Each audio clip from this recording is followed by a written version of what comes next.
दोस्तों, मेरे चैनल को जरूर सब्सक्राइब करें। आपका बहुत बहुत धन्यवाद। एक समय की बात है, लक्ष्मीपुर के जंगल में बहुत से पशु पक्षी रहा करते थे। उसके बीच रंगीला नाम का एक बड़ा ही नेक हिरण भी रहता था। वह बहुत ही मेहनती, मिलनसार और परोपकारी था। वह अपने मन, कर्म और वचन से सबका ख्याल रखता था। किसी का स्वास्थ्य खराब होने पर वह हालचाल लेने के साथ साथ उसके उपचार की भी व्यवस्था करता था। वह जहां रहता था वहां अपने मेहनत से चारों तरफ हरियाली रहता था। एक बार रंगीला स्वयं बीमार पड़ गया। उसे ऐसा बुखार चढ़ा कि उतरने का नाम ही नहीं ले रहा था। उसने स्वयं कुछ जड़ी बूटियां खाई, लेकिन कोई लाभ नहीं हुआ। उनकी बीमारी की खबर पूरा जंगल में फैल गई थी, लेकिन उसे देखने के लिए कोई नहीं आया। तब उसका मन अधिक मुरझा गया। उसे उठा नहीं जा रहा था। फिर भी वह उठकर थोड़ा आगे आया और उसने देखा कि 2 हिरण उनके इलाके में आ गए थे।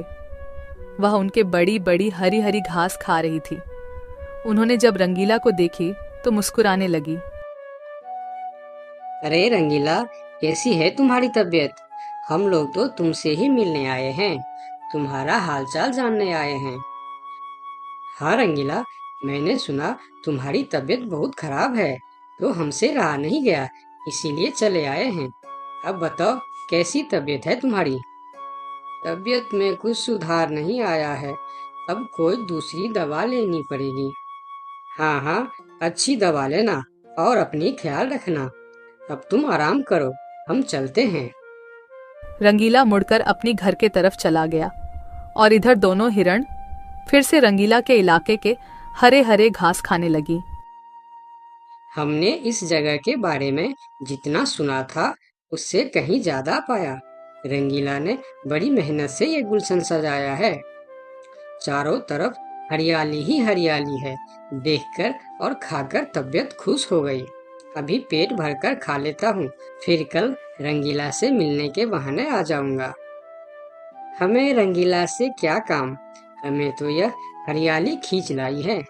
चलो, हम फिर कल आएंगे रंगीला से मिलने के बहाने।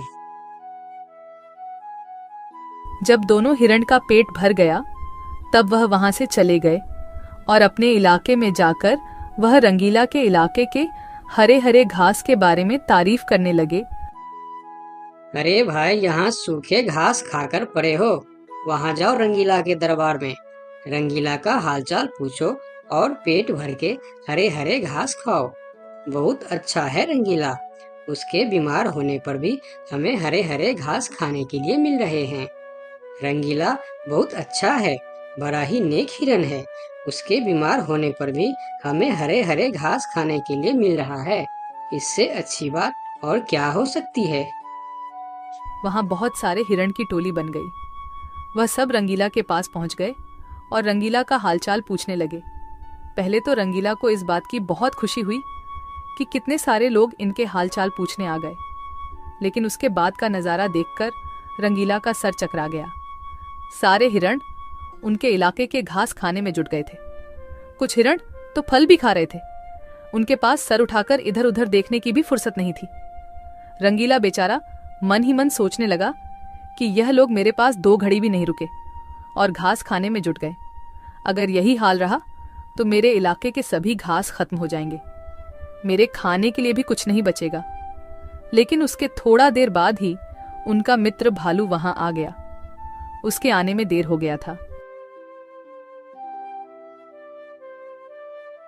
माफ करना दोस्त, मुझे आने में देर हो गई है। तुम्हारे लिए औषधि लाने बहुत दूर चला गया था। औषधि तो मिल गई, लेकिन आने में थोड़ी देर हो गई। ये जड़ी बूटी तुम जल्दी खा लो और जल्दी से ठीक हो जाओ मेरे दोस्त। रंगीला ने वह औषधि खाई और कुछ देर बाद ही उसे आराम मिलने लगा। उसका दोस्त भालू उनके साथ ही रुका रहा और 2 दिन के बाद रंगीला का तबीयत ठीक हो गई। लेकिन उनके खाने के लिए न कोई घास बचा था, न कोई फल बची थी। उनकी सारी मेहनत पर पानी फिर गया था। वह बहुत उदास हो गया। दोस्त रंगीला, मैं जानता हूँ ये मतलब का संसार है। ज्यादातर यहाँ सब दोस्ती दिखावा का ही करते हैं। सब अपने फायदे की सोचता है। तुम चिंता मत करो, हम दोनों मिलकर यहाँ फिर से अपना गुलशन सजाएंगे, एक नई दुनिया बनाएंगे। इस कहानी से हमें यह सीख मिलती है कि मन में कपट रखने वाला मित्र शत्रु से भी ज्यादा खतरनाक होता है। दोस्तों, मेरे चैनल को जरूर सब्सक्राइब करें। आपका बहुत बहुत धन्यवाद। सरयू नदी के पास एक बहुत बड़ा जंगल था। उस जंगल में काफी सारी जानवर रहते थे जो प्यास लगने पर नदी में आकर पानी पीते थे। नदी के दूसरे किनारे पर एक और छोटा सा जंगल था जहां बहुत कम जानवर थी। एक दिन बड़ी जंगल का छोटा खरगोश सरयू नदी के पास आकर पानी पी रहा होता है। तभी नदी के दूसरी ओर खड़ा एक बाघ उसे देख रहा होता है। यह खरगोश आज मेरा भोजन बन सकता है। वैसे भी मेरे जंगल में अब शिकार करने लायक जानवर बचा भी नहीं है। क्यों न मैं नदी के उस पार वाले जंगल में जाकर शिकार करूं। और वैसे भी वह जंगल बहुत बड़ा है और वहां का शेर भी मूर्ख और शाकाहारी है। पता नहीं ऐसे शेर मर क्यों नहीं जाते। बाघ खरगोश को देखकर शिकार करने की सोचता है और शिकार करने की लालच में नदी के दूसरी ओर चला जाता है। अपनी ओर बाघ को आता देख खरगोश वहां से भागने लगता है, पर तभी बाघ उसे आवाज देकर रोक लेता है। अरे खरगोश, मुझे देखकर कहाँ भाग रहे हो? तसल्ली से पानी पी लो भाई। मैं तो बस तुमसे बात करने आ रहा था। क्या तुम सच बोल रहे हो? हाँ, मुझे तुम्हारे जंगल का शेर सिंह के बारे में बात करना है। मैंने सुना है कि वह तुम्हारा बहुत चिंता करता रहता है। खरगोश समझ चुका था कि बाघ उसे अपनी बातों में फुसलाने की कोशिश कर रहा है। इसीलिए खरगोश उसकी बातों का कोई जवाब नहीं देता और तुरंत वहां से भागने लगता है। परंतु खरगोश बाघ से तेज नहीं भाग पाता और बाघ उसका शिकार कर लेता है। यहाँ के जानवर बड़ी आसानी से शिकार हो जाते हैं, तो क्यों न मैं इसी जंगल में रहकर आसानी से शिकार किया करूं। बाघ अभी इसी जंगल में रहकर ही शिकार करता रहता है। इस तरह से जंगल में जानवर कम होने लगते हैं। एक दिन अरे लोमड़ी, मैंने सुना है कि तुम अपनी सहेली से मिलने के लिए दूसरे जंगल में जा रही हो। हाँ, लेकिन तुम्हें मेरी इतनी चिंता क्यों हो रही है? देखो लोमड़ी, तुमने सांप के अंडे के साथ जो हरकत की थी, जिसके लिए तुम्हें शेर सिंह ने सजा दी थी, इसके लिए तुम जंगल से भाग नहीं सकती। लेकिन मैं भाग नहीं रही हूँ। मैं तो अपनी सहेली से मिलने उस जंगल में जा रही हूँ। पर मुझे शक है कि तुम मौके देखकर भाग भी सकती हो, इसीलिए मैं तुम पर नजर रख रहा हूँ। देखो भैया, मैं शेर सिंह की हुक्म का पालन कर रही हूँ, लेकिन तुम अपना ड्यूटी ढंग से नहीं कर रहे हो। क्यों? तुमको क्यों लग रहा है कि मैं अपनी ड्यूटी ढंग से नहीं कर रहा हूँ? दरअसल इस वक्त तुम्हें जंगल में हमारी जानवर पर ध्यान रखनी चाहिए, क्योंकि हमारी जंगल की जानवर कम हो रहे हैं। सुना है जंगल में कोई शिकारी घुस आया है जो हमारे जानवरों का शिकार कर रहा है। लोमड़ी, तू चालाक है, ये मैं जानता हूँ, लेकिन मैं भी इतना बेवकूफ नहीं हूँ, ये तू जान ले। मैं तेरे बातों में नहीं आने वाला।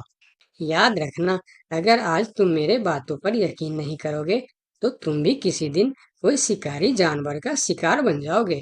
चाहे जो भी हो जाए, मैं तुम्हें यहाँ से जाने नहीं दूंगा। देखो, मेरा जाना बहुत जरूरी है। मैं 2-3 दिन में वापस आ जाऊंगी।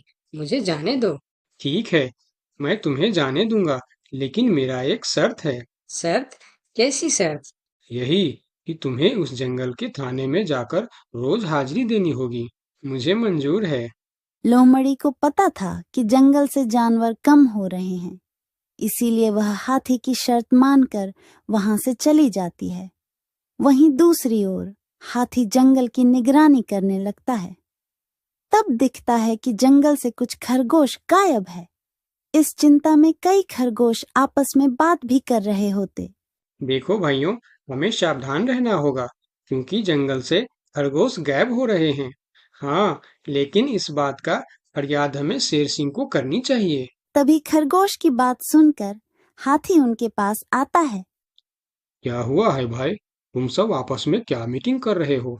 मुझे भी बताओ। हाथी भैया, तुम शेर सिंह के सेनापति हो, क्या तुम हमारी फरियाद राजा तक पहुंचा सकते हो? अरे भाई, तुम्हारी रक्षा करना ही मेरा ड्यूटी है। बताओ, तुम्हारी क्या शिकायत है? हाथी भैया, कुछ दिन से हमारे कई साथी गायब हो गए हैं। अगर तुम्हें अपनी जंगल की फिक्र है, तो हमारी साथी खरगोश को ढूंढ के लेके आइए। क्या तुम्हें किसी पे शक है? हम सिर्फ इतना जानते हैं कि जो खरगोश गायब हुए हैं, वह सब पानी पीने के लिए नदी के पास गए थे और तब से वापस नहीं आए हैं। और वह लोग गायब कितने दिन से हो रहे हैं? पिछले कई दिन से एक एक करके खरगोश गायब हो रहे हैं हाथी भैया। खरगोश की बात सुनकर अब हाथी को भी लोमड़ी की बात पर यकीन हो जाता है। लोमड़ी भी यही कह रही थी कि जंगल में कोई शिकारी आया है। हाथी वहाँ सोच ही रहा होता है कि तभी वहाँ 2 बकरी आती है। हे भगवान, अब क्या होगा? कौन बचाएगा हमें? अरे बकरियां, क्या हुआ है तुम्हें? क्यों रो रही हो? हाथी भैया, अच्छा ही हुआ जो आप हमें यहीं मिल गए। हम शेर सिंह के पास शिकायत करने जा रही थी। तुम भी शिकायत करना चाहती हो? हाँ, आखिर तुम लोगों का क्या तकलीफ है? हाथी भैया, कुछ दिन पहले कुछ खरगोश जंगल से गायब हुए थे और अब बकरियां भी गायब हो रहे हैं। लगता है कोई शिकारी हमारे जंगल में घुस आया। पूरा जंगल इसी बात से परेशान था कि आखिर उनका शिकार कर कौन रहा है। अब वह सभी मीटिंग के लिए शेर सिंह के पास जाते हैं और सारी बातें शेर सिंह को बताते हैं, जिस पर शेर सिंह अपनी जंगल की जानवरों से कहता है, आप सब फिक्र मत करो, मैं बहुत जल्द पता लगा लूंगा कि यह काम किसका है और कौन हमारे जंगल का जानवरों का शिकार कर रहा है। तो अब हम क्या करेंगे शेर सिंह? आप लोगों से हमारी यह विनती है कि आप लोग जंगल से बाहर नहीं जाएंगे। जिसको भी पानी पीना है वह इसी जंगल का तालाब का पानी पिएगा। महाराज, आपका ये हुक्म हमें कब तक पालन करना होगा? एक बार बस मैं उस शिकारी को पकड़ लूं, उसके बाद आप लोग जंगल से बाहर जाकर भी पानी पी सकते हो। सभी जानवर शेर सिंह की बात मान जाता है और जंगल से बाहर जाना बंद कर देती है। 2 दिन बीत जाती है और जंगल से कोई भी जानवर गायब नहीं होता। उधर शिकार नहीं मिलने पर अब बाघ परेशान हो जाता है, क्योंकि 2 दिन से उसने कोई शिकार नहीं किया था। इतना बड़ा जंगल है, इतने सारे जानवर है, तो फिर यह कमबख्त जानवर पानी पीने के लिए बाहर क्यों नहीं आ रहे हैं?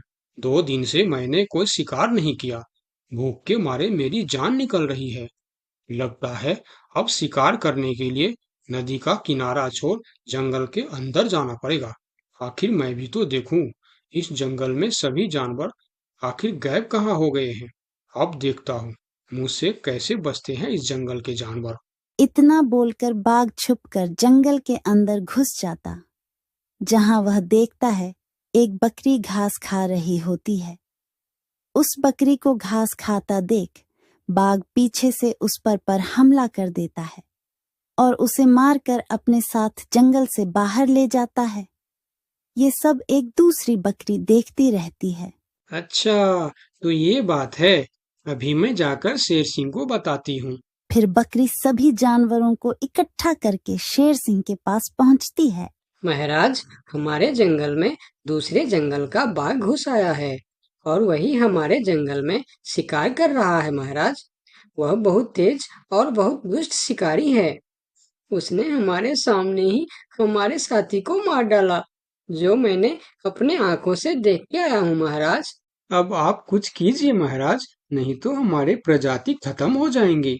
महाराज, अब कुछ करना ही पड़ेगा। अब आप कुछ कीजिए महाराज, नहीं तो हमारी प्रजाति खत्म हो जाएंगी। हाँ महाराज, अब कुछ करना ही पड़ेगा। सबकी बात सुनकर शेर थोड़ी देर सोचकर बोला, लोमड़ी कहाँ है? महाराज, वो नदी के उस पार वाले जंगल में गई है।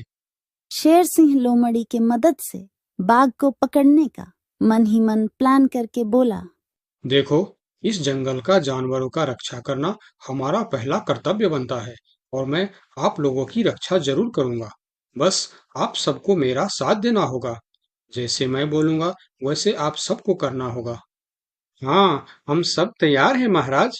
तो सुनो, आप लोगों में से कोई भी उस नदी के किनारे नहीं जाएगा और जब वह शिकारी को शिकार नहीं मिलेगा तब वह जंगल के अंदर आने के लिए मजबूर हो जाएगा, और वो जब जंगल के अंदर आ जाएगा तब मैं जंगल के किसी एक जानवर को उसके सामने भेजूंगा। फिर जैसे ही वह मेरे भेजे हुए जानवर का शिकार करने जाएगा, हम सब उस पर हमला बोल देंगे। मतलब हम में से किसी एक को अपनी जान खतरे में डालनी होगी महाराज। हाँ, मगर मौत के मुंह में जाने के लिए कौन तैयार होगा महाराज, वह तुम्हें कल पता चल जाएगा। शेर सिंह अपने गुप्तचरों द्वारा लोमड़ी को संदेश भिजवाकर उसे वापस बुलाता है। आपने मुझे इतनी रात में यहाँ क्यों बुलाया महाराज? लोमड़ी, मैं तुम्हारी सजा माफ करना चाहता हूँ, मगर तुम्हें मेरा एक काम करना होगा। सजा से छुटकारा पाने के लिए मैं कुछ भी करने के लिए तैयार हूँ महाराज। ठीक है, तो सुनो। लोमड़ी की हाँ करती ही शेर सिंह ने बाघ को पकड़ने का प्लान उसे बता दिया। महाराज, जब बाघ मेरा शिकार करने आएगा तब आप मुझे टाइम पर आकर बचा तो लेंगे ना? मैं शेर हूँ, कोई नेता नहीं जो वचन देकर मुकर जाऊंगा।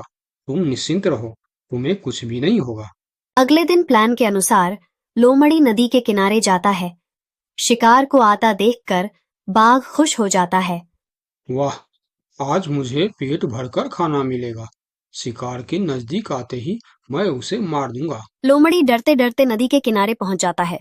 हे भगवान, टाइम पर शेर सिंह को भेज देना।